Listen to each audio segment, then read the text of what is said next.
Teman-teman aktivis, para pemuda, para ayah bunda, para guru-guru yang mulia, para pemikir dan para praktisi, para ustadz dan para santri, kita semua bersaksi bahwa peradaban umat manusia berada pada gelombang krisis terburuk yang pernah ada dalam sejarah dan semakin buruk sampai hari ini. Namun krisis itu terus berlanjut dan semakin buruk. Sampai kapan ini terus berlangsung? Sejak industrialisasi dan kolonialisasi, kualitas manusia dan bumi terus menurun. Walau nampak semakin canggih dari sisi teknologi dan sarana hidup, namun sesungguhnya kehidupan kita semakin terasing dari fitrah dan tentu saja rapuh dan penuh keresahan. Lihatlah krisis agama dan pemikiran, tergantungan pada pemikiran barat yang sekuler. Agama cuma tontonan dan siraman ruhani, bukan petunjuk hidup. Lihatlah krisis alam, tergantungan pada hasil eksploitasi alam besar-besaran, termasuk energi fosil yang terus digali dan merusak alam.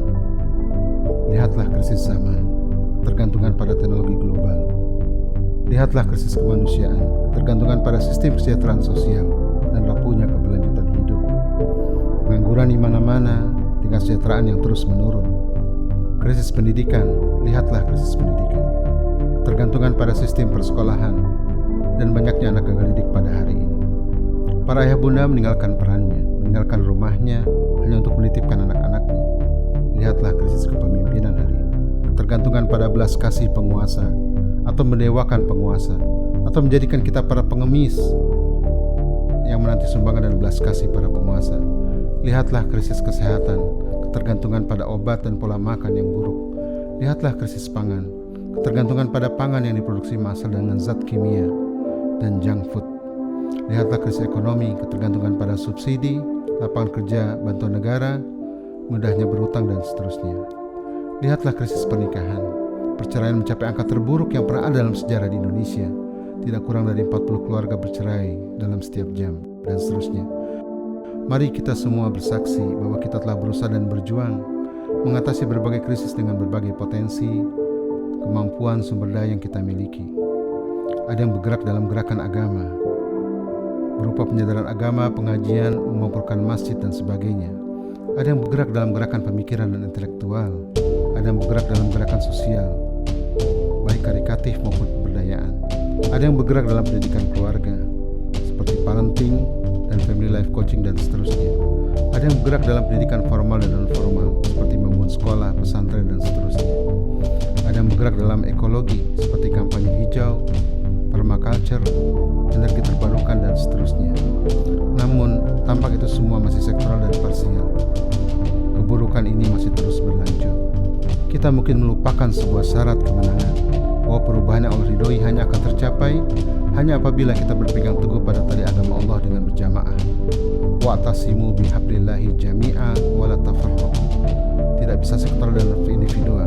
Kemenangan hanya apabila kita bergerak bersama dalam saf-saf yang kokoh, rapi dan teratur. Jika kita tak mau berkolaborasi dan memadukan gerakan kita, menurunkan ego serendahnya untuk maju, dengan rendah hati berkolaborasi dan bergerak bersama, maka sampai kapanpun peradaban mulia tak akan pernah dapat kita tegakkan untuk melihat masa depan generasi anak-anak dan keturunan kita. Pandemik ini bisa saja akan terus berlangsung berkepanjangan. Ini merupakan teguran keras dari Allah Subhanahu wa Ta'ala. Ini seharusnya menjadi momen untuk membuat kita segera bertaubat, untuk kembali kepada fitrah, kembali kepada kitabullah, baik fitrah beragama, fitrah manusia, fitrah kehidupan, fitrah alam, dan tentunya harus secara bersama-sama. Membangun peradaban tentunya bukanlah pekerjaan seseorang atau segolongan, namun pekerjaan kolektif, berjamaah atau bersama-sama, dalam gerakan yang komprehensif dan terpadu. Mari teman-teman sekalian, kita putus siklus kezaliman ini. Anak dan keturunan kita tidak boleh lagi mengalami krisis peradaban. Anak dan keturunan kita harus menghuni peradaban yang mulia, yang berdaulat dan tidak tergantung kepada peradaban lain.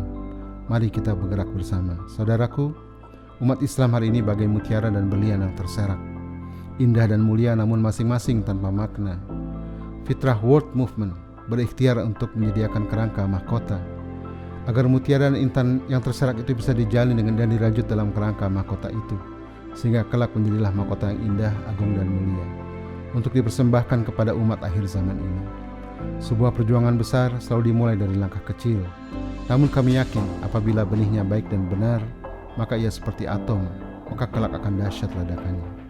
Langkah kecil ini adalah Fitrah World Movement, menghadirkan para tokoh dan pakar dalam gerakan pemikiran Islam, tokoh dan pakar secara praktis dalam gerakan keluarga dan gerakan sosial, tokoh dan pakar secara praktis dalam gerakan ekologi atau lingkungan hidup, para tokoh, praktisi, pakar, atau membuka wawasan kita untuk menyadari bahwa kebangkitan peradaban atau model kebangkitan umat harus gerakan yang komprehensif, integratif, juga kolaboratif, dan harus wujud demi generasi peradaban anak dan keturunan kita.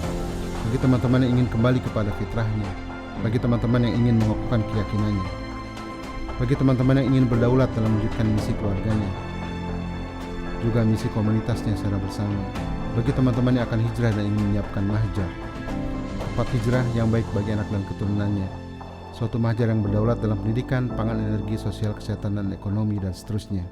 Silakan bergerak bersama Fitrah World Movement. Awali langkah dan keyakinan Anda dengan mengikuti Fitrah World Movement Summit 2020. Silakan ayah bunda untuk bergerak bersama. Jazakallahu khairan jaza. Assalamualaikum warahmatullahi wabarakatuh.